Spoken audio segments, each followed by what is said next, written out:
고린도전서 3장 18절부터 23절까지 다 한 목소리로 한 사람도 빠짐없이 같이 읽도록 하겠습니다. 시작. 아무도 자신을 속이지 말라. 너희 중에 누구든지 이 세상에서 지혜 있는 줄로 생각하거든 어리석은 자가 되라. 그리하여야 지혜로운 자가 되리라. 이 세상 지혜는 하나님께 어리석은 것이니 기록된 바 하나님은 지혜 있는 자들로 하여금 자기 꾀에 빠지게 하시느니라 하였고 또 주께서 지혜 있는 자들의 생각을 헛것으로 아신다 하셨느니라. 그런즉 누구든지 사람을 자랑하지 말라. 만물이 다 너희 것임이라.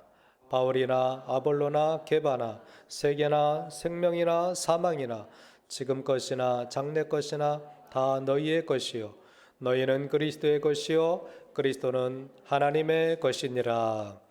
아멘. 서로 한번 격려하시고 인사하시겠습니다. 하나님의 은혜로 삽시다. 시작. 하나님의 은혜로 삽시다. 하나님의 은혜로 살고 승리하는 우리 모두가 되시기를 바랍니다. 우리가 어떤 일을 결과만을 가지고 평가하는 그런 일들이 참 많죠.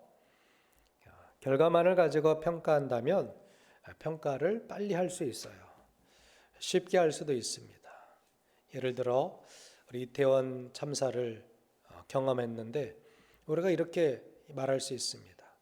거기 가지 않았다면, 거기 없었다면, 그 이태원으로 가는 지하철이나 버스를 타지 않았다면 이렇게 속단할 수 있겠습니다만 그런 말들은 위로와 격려가 되지 않을 때가 많다라는 것입니다.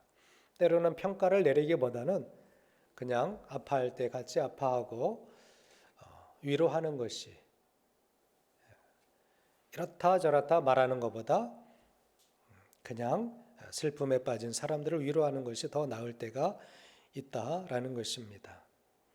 세옹지마라는 말을 많이 들어보셨을 것입니다.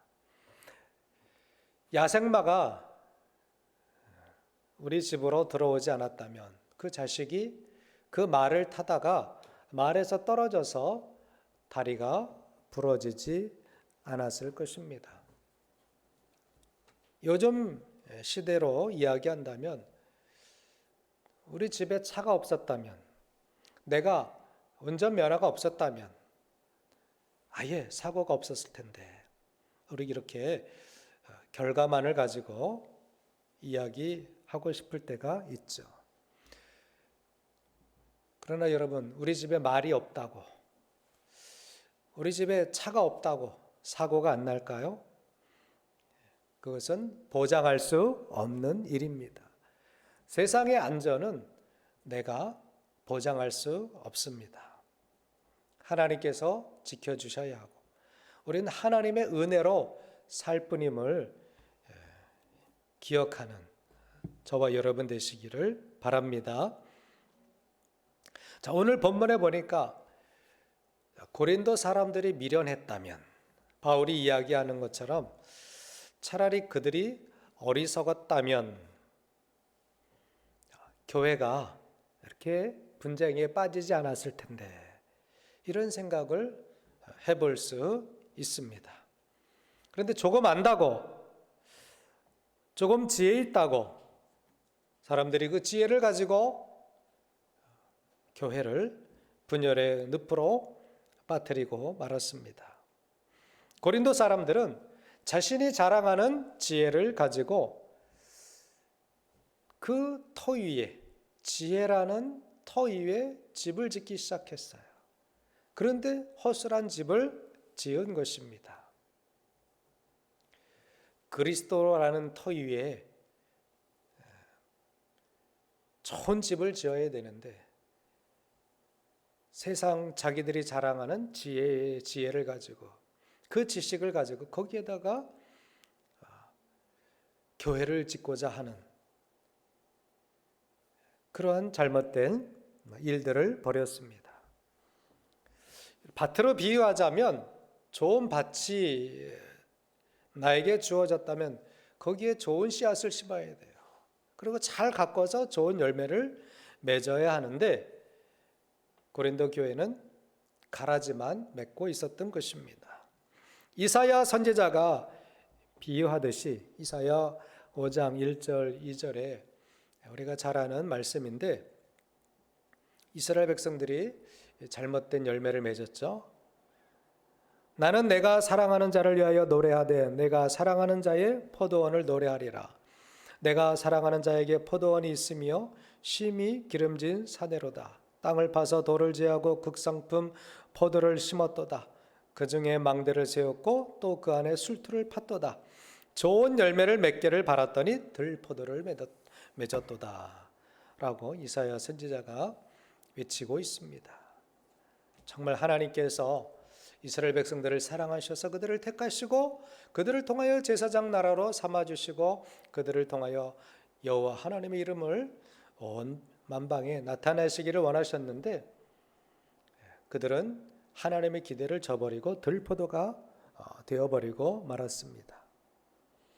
고린도 교인들이 자신들이 가진 지혜를 통해서 극상품의 열매를 맺었다면 자신들에게도 유익이 되었을 것입니다. 최종적으로 하나님도 그들의 신앙을 칭찬하고 축복하셨을 것입니다. 그러나 그들은 그들이 가진 지혜를 가지고 잘못된 열매를 맺고 말았습니다. 그들이 가진 지혜는 미련한 것만 못했습니다. 그들은 지혜를 자랑함으로 도리어 자기 괴휼, 자기 속임에 빠지고 말았던 것입니다. 그래서 바울은 그렇게 강력하게 말하는 것입니다. 미련한 자가 되어라.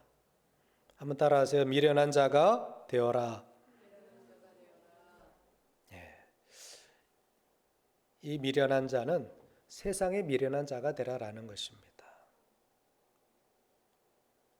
그냥 정말 우리가 생각하는 대로 하나님도 모르고 세상 물절도 모르고 글자도 모르고 그런 바보가 아니에요. 그런 미련한 자가 아니라 지혜를 자랑해서 죄악에 빠지는 그런 사람보다는 차라리 세상 지혜를 모르고 하나님의 지혜만을 가지고 사는 세상의 미련한 자가 되어라 라는 뜻이죠. 여러분, 미련한 자가 나을 때가 있다라는 것입니다. 미련하게 보이는 것이 나을 때가 있다라는 것을 보여준 인물이 있어요. 바로 다윗이라는 사람입니다. 다윗이 아기스 왕 앞에서 했던 행동을 떠올려 보십시오. 다윗은 가드 왕 아기스 앞에서 미련한 모습으로 보여졌습니다. 사무엘상 21장 10절에서 15절에 보니까 그 상황을 이렇게 표현하고 있어요. 그날에 다윗이 사울을 두려워하여 일어나 도망하여 가드 왕 아기스에게로 가니 아기스의 신하들이 아기스에게 말하되 이는 그 땅의 왕 다윗이 아니니까. 무리가 춤추며 이 사람의 일을 노래하여 이르되 사울이 죽인 자는 천천히요 다윗은 만만이로다 하지 아니하였나이까 한지라.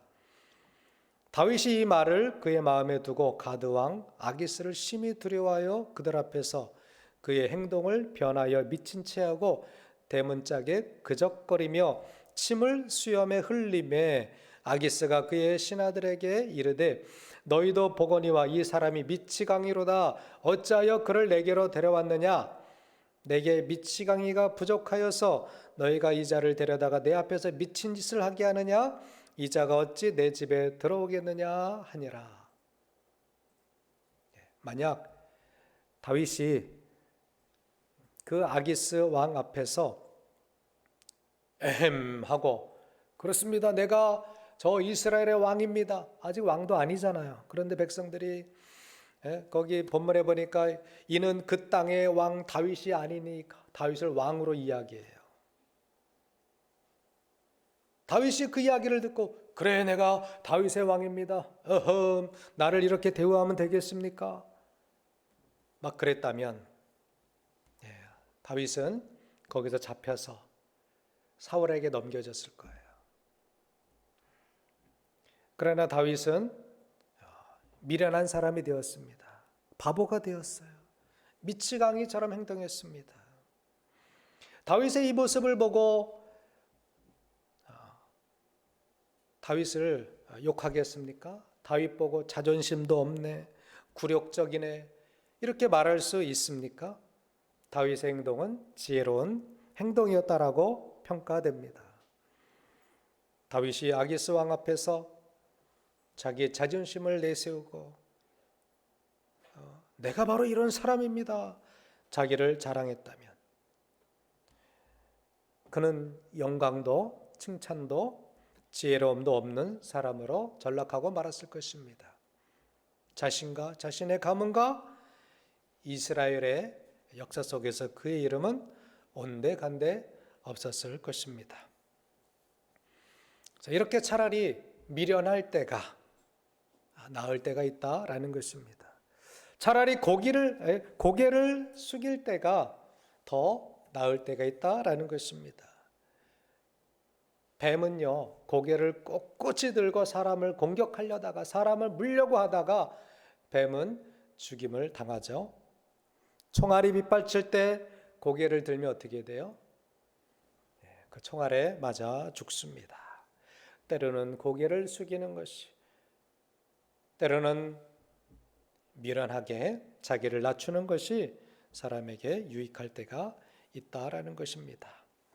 바울은 미련한 자가 되어라 라고 오늘 본문에서 명령조로 이야기하고 있죠. 왜 미련한 자가 되라고 이야기합니까?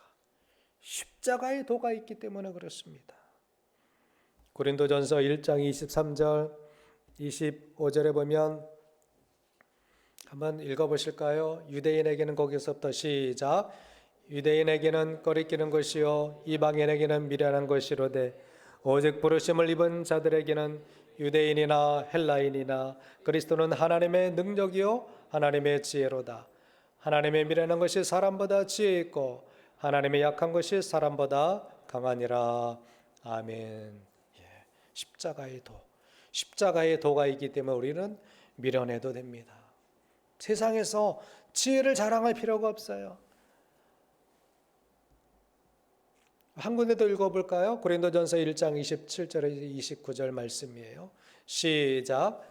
하나님께서 세상에 미련한 것들을 택하사 지혜 있는 자들을 부끄럽게 하려 하시고 세상에 약한 것들을 택하사 강한 것들을 부끄럽게 하려 하시며 하나님께서 세상에 차는 것들과 멸시받는 것들과 없는 것들을 택하사 있는 것들을 폐하려 하시니 이는 아무 육체라도 하나님 앞에서 자랑하지 못하게 하려 하심이라. 아멘. 그렇습니다. 우리가 세상 것을 자랑할 필요가 없어요. 왜냐하면 하나님께서는 세상을 폐하실 것이기 때문에 그렇습니다. 자랑하는 자들을 폐하려 하신다고 성경은 말씀하고 있지 않습니까? 아무 육체라도 하나님 앞에서 자랑하지 못하게 하려 하심이라. 그런데 고린도 성도들은 자기들의 지식을, 자기들의 지혜를 자랑하려고 했어요. 바울은 욥기에 나오는 말씀을 인용하고 있죠.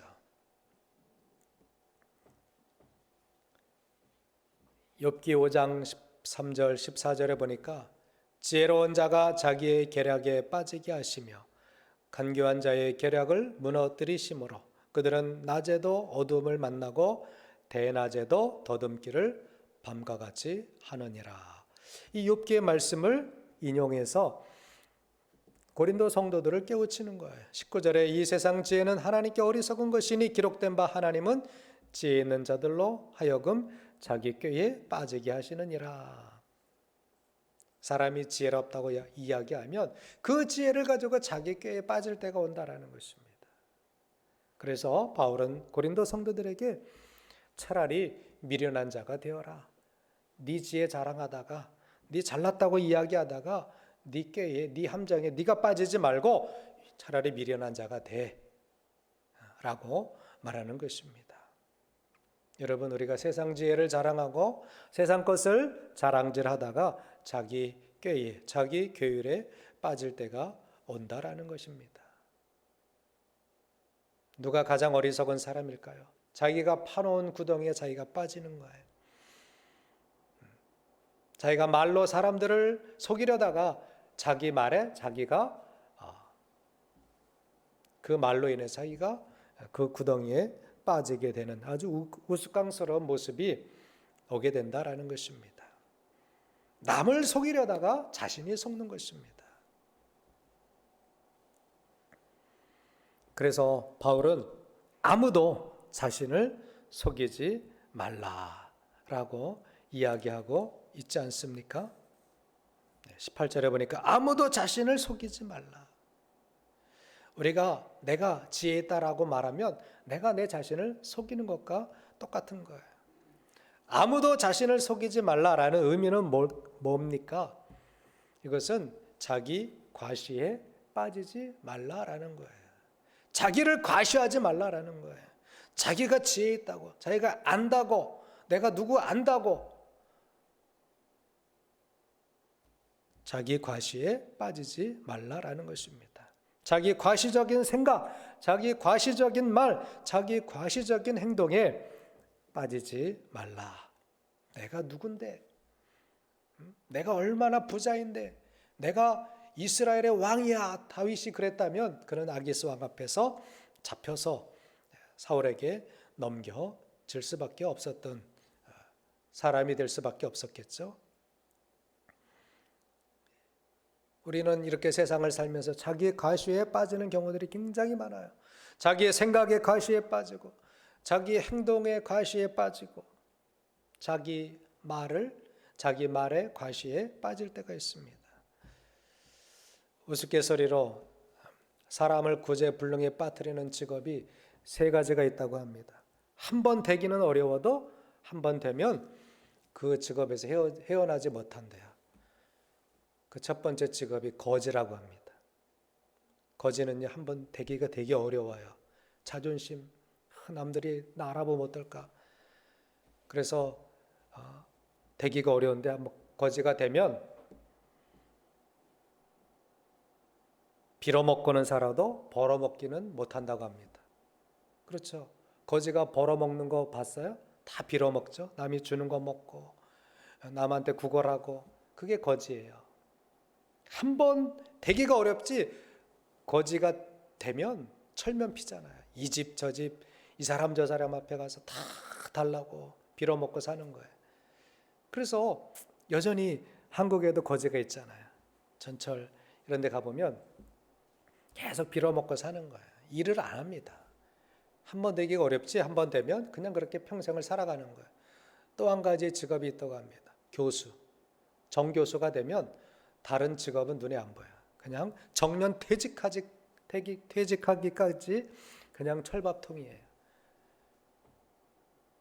그래서 교수처럼 좋은 게 없다라고 교수들이 이야기하는 경우들도 있어요. 뭐 어려운 점도 여러 가지가 있죠. 하여튼 그렇게 철밥통이라고 합니다. 또 한 가지 직업, 연예인 플러스 목사. 연예인들은 인기를 먹고 살잖아요. 그래서 한번 연예인이 되고 한번 뜨게 되면 이제 다른 거 못해요. 계속 사람들이 인기를 구걸하고 그 자기 착각 속에 살아가는 것입니다. 또 목회자들도 그렇게 될 수가 있어요. 그냥 성도들이 따라주고 성도들이 위해주고 막 교회 성장하고 막 하면 다른 것이 안 보일 때가 많다라는 것이죠.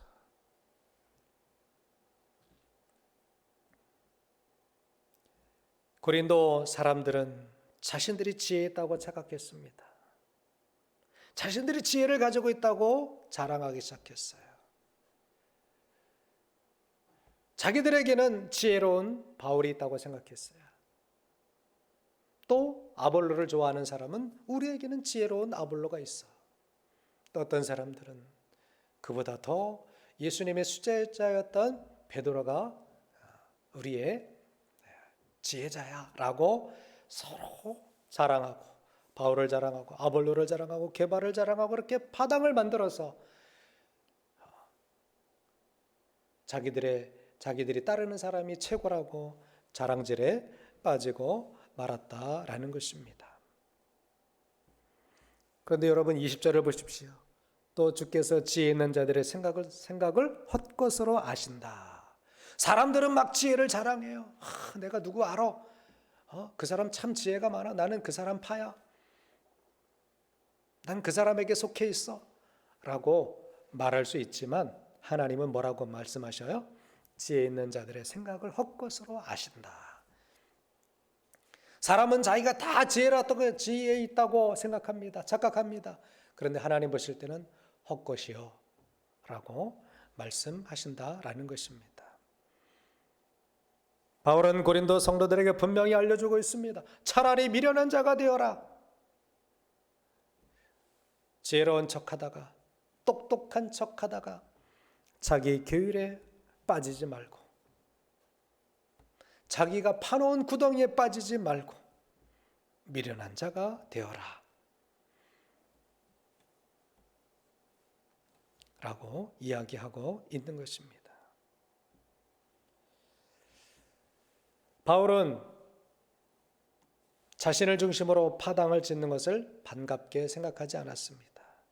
자신을 좋아해 주면 여느 사람 같으면 내가 인기 있네. 나를 따라주는 사람들이 있네. 고마워 막 이렇게 할 수도 있었습니다. 물론 사람을 존중해주고 사람을 칭찬해주고 하는 것 필요하죠. 좋을 때도 있습니다.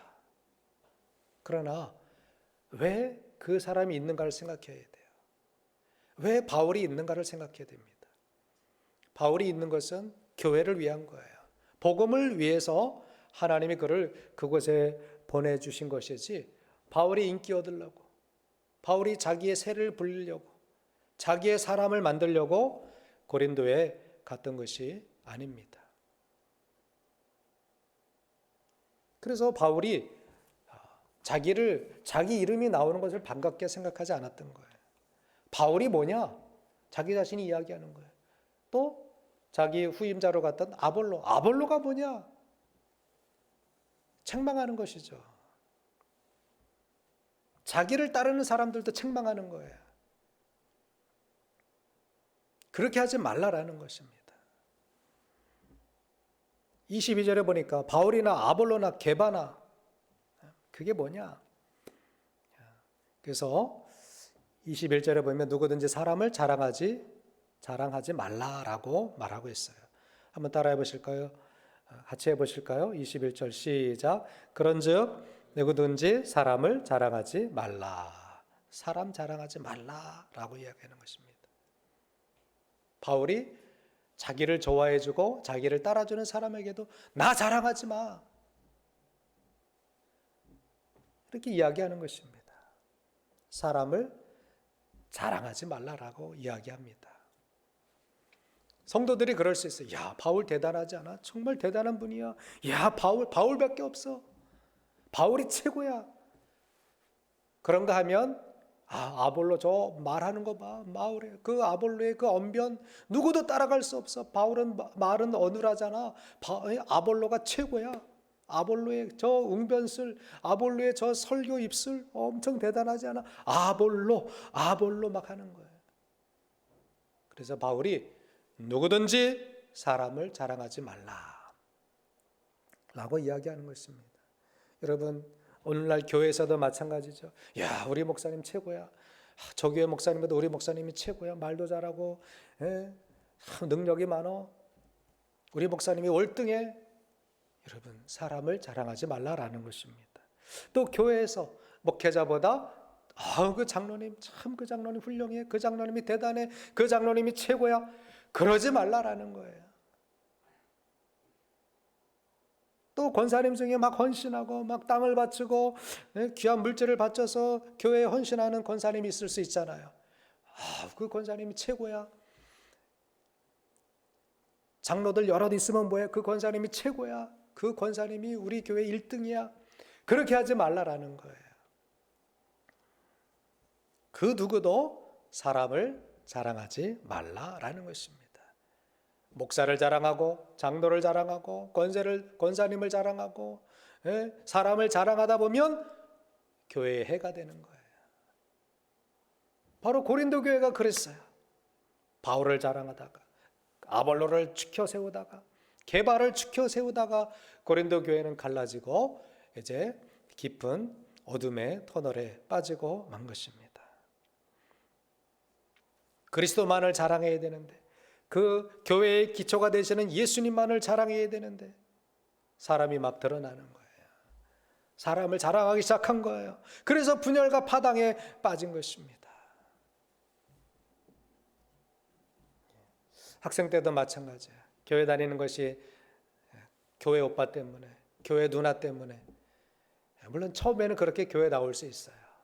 그러나 예수님은 마음에 없고 오직 그 오빠, 그 누나, 그 친구, 그 여자친구 보러 교회 나간다, 믿음이 전혀 그 마음에 없는 것이죠. 잘못된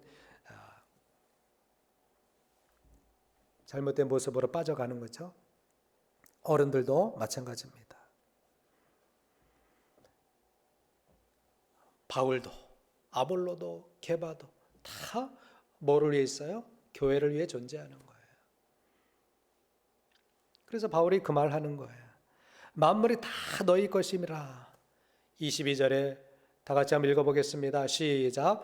바울이나 아볼로나 게바나 세계나 생명이나 사망이나 지금 것이나 장래 것이나 다 너희의 것이요.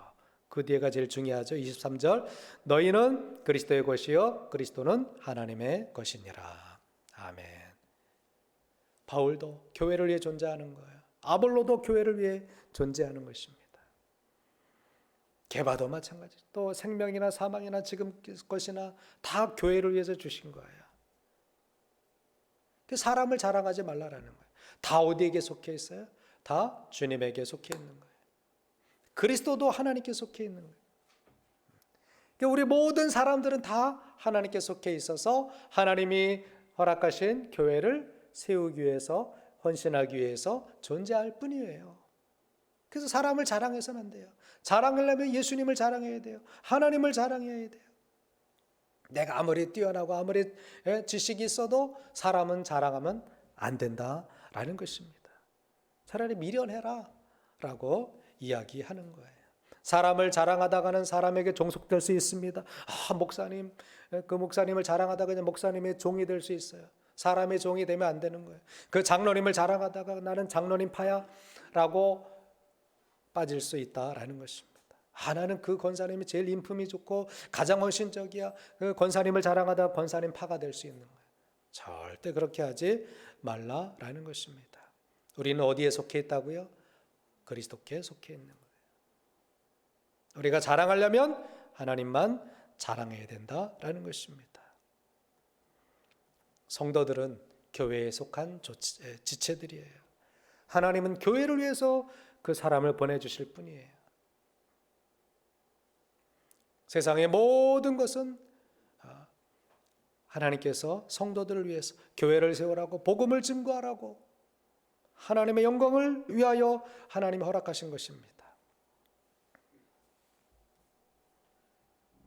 우리는 그렇게 생각해야 돼요. 세상의 모든 것은 성도의 것이고 성도들은 그리스도의 것이다. 그리고 그리스도는 하나님의 것이다. 최종적으로는 다 어디에 속해 있어요? 하나님께 속해 있는 거예요. 그래서 우리가 누구를 자랑할 필요도 없는 거고 그가 한 일을 내세울 필요도 없는 것입니다. 성도들은 세상에서 자유로워야 돼요. 사람으로부터 자유로워야 돼요. 또 어떤 박해나 기근이나 그 어떤 것에도 성도들은 자유해야 돼요. 가난이 있다고, 박해가 있다고, 하나님 우리를 안 사랑하지 않나 보다, 그렇게 해서 안 돼요. 모든 것에 자유로워야 돼요. 로마서 8장 35절에 37절에 보니까 누가 우리를 그리스도의 사랑에서 끊으리요 환난이나 곤고나 박해나 기근이나 적신이나 위험이나 칼이라 기록된 우리가 종일 주를 위하여 죽임을 당하게 되시며 도살할 양같이 여김을 받았나이다. 그러나 이 모든 일에 우리를 사랑하시는 이로 말미암아 우리가 넉넉히 이기느니라. 이게 바로 그 어떤 환난이나 기근이나 핍박 앞에서도 자유로운, 그것을 이미 초월한 신앙의 고백이죠. 그러나 어디에 종속되면 안 돼요. 사람의 종이 돼서도 안 되고 물질의 종이 돼서도 안 돼요. 오직 우리에게는 진리만이 있어야 됩니다. 요한복음 8장 32절에 진리를 알지니 진리가 너희를 자유롭게 하리라 말씀하셨어요. 여러분, 우리가 그리스도를 알고 교회를 알고 복음을 안다면 성도가 얼마나 복된 존재인지를 알게 됩니다. 바로 성도는 진리 안에서 자유하는 존재들이다라는 것입니다. 그 누구에도 묶이지 않는 사람. 내가 그리스도의 것임을 알아야 사람에게 묶이지 않는 거예요. 내가 그리스도의 것임을 고백하는 사람이 참 자유인이 되는 것입니다. 세상에서 참 자유인이 될 때에 우리는 하나님의 것으로 온전히 쓰임받게 되는 거예요. 세상의 것을 자랑하려고 하면 세상에 미련한 사람이 되는 것입니다. 세상에서 튀려고 하는 사람은 세상의 메인 사람이에요. 세상에서 자랑하려고 하는 사람은 세상의 메인 사람이에요. 세상에서 잘나고 세상에서 자랑하고 세상에서 지혜롭다고 하는 자들은 결국 어떻게 됩니까? 하나님께서 그 모든 것을 자기 꾀에 빠지게 하신다. 빠지게 할 것이다 라고 말씀하고 있어요. 멸망의 때에 자기를 자랑하고 세상을 자랑하고 자기 지식을 자랑한 사람들의 그 멸망은 더 클 수밖에 없는 것입니다. 결론의 말씀을 드립니다. 성도는 무엇에 미련해야 될까요? 따라하세요. 악하고 죄 짓는 것에 미련해야 합니다.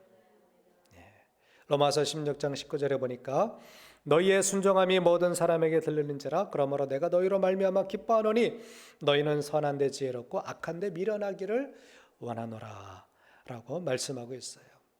성도는 악한데 죄 짓는데 미련해야 됩니다. 그것이 사도 바울이 이야기하는 것입니다. 미련한 자가 되라 라고 이야기하는 의미 속에 포함된 거예요. 두 번째로는요, 사람의 종 되는 것에 미련해야 됩니다. 이 사람, 저 사람, 파당을 짓고 내 편 만들다가는 모두 다 멸망당하는 것입니다. 사도행전 4장 16절 함께 읽어보시겠습니다. 시작. 베드로와 요한이 대답하여 이르되 하나님 앞에서 너희의 말을 듣는 것이 하나님의 말씀을 듣는 것보다 옳은가 판단하라. 아멘. 사람의 종속되면 사람의 종이 되는 거예요. 대제사장들 편에 들면 대제사장들의 종이 되는 거예요. 그래서 베드로가 그렇게 이야기했어요. 하나님 앞에서 너희의 말을 듣는 것이 하나님의 말씀을 듣는 것보다 옳은가 판단하라. 나는 사람의 종 안 돼. 라고 베드로가 고백하는 것이죠. 오직 하나님의 종이 되겠다. 하나님의 말씀만 따르겠다. 라고 고백하는 것입니다. 마지막으로 우리는 무엇에 미련해야 됩니까? 따라하세요. 재물에 종되는 것에 미련하자. 디모데후서 6장 17절 18절 다 같이 한번 읽어보시겠습니다. 시작. 내가 이 세대에서 부한 자들을 명하여 마음을 높이지 말고 정함이 없는 재물에 소망을 두지 말고 어제 우리에게 모든 것을 후히 주사 누리게 하시는 하나님께 두며 선을 행하고 선한 사업을 많이 하고 나누어 주기를 좋아하며 너그러운 자가 되게 하라. 아멘. 모든 사람이 막 이 물질의 종이 됩니다. 돈의 종이 되어서 돈에 결박되어서 모든 것을 다 돈 하며 살아갈 수가 있어요. 많은 현대인들이 이렇게 물질의 만몬의 종이 되어 살아갑니다. 그것이 최고라고 그것이 지혜라고 그것이 가장 가치 있는 것이라고 이야기하는 사람들도 얼마나 많은지 몰라요. 그런데 성경은 물질의 종되는 것에 미련해야 된다라고 우리에게 가르쳐주고 있는 것입니다. 여러분, 누구든지 그리스도 안에서 이 세상과 이 세상에 속한 것들에 대해서 미련하기로 작정하면 그 사람은 그리스도 안에서 하나님 안에서 지혜로운 자로 살게 될 줄 믿습니다. 세상에는 미련하고 차라리 그리스도 안에서 지혜로운 자로 살아가기로 결단하는 저와 여러분 되시기를 예수님의 이름으로 축복합니다. 기도하시겠습니다.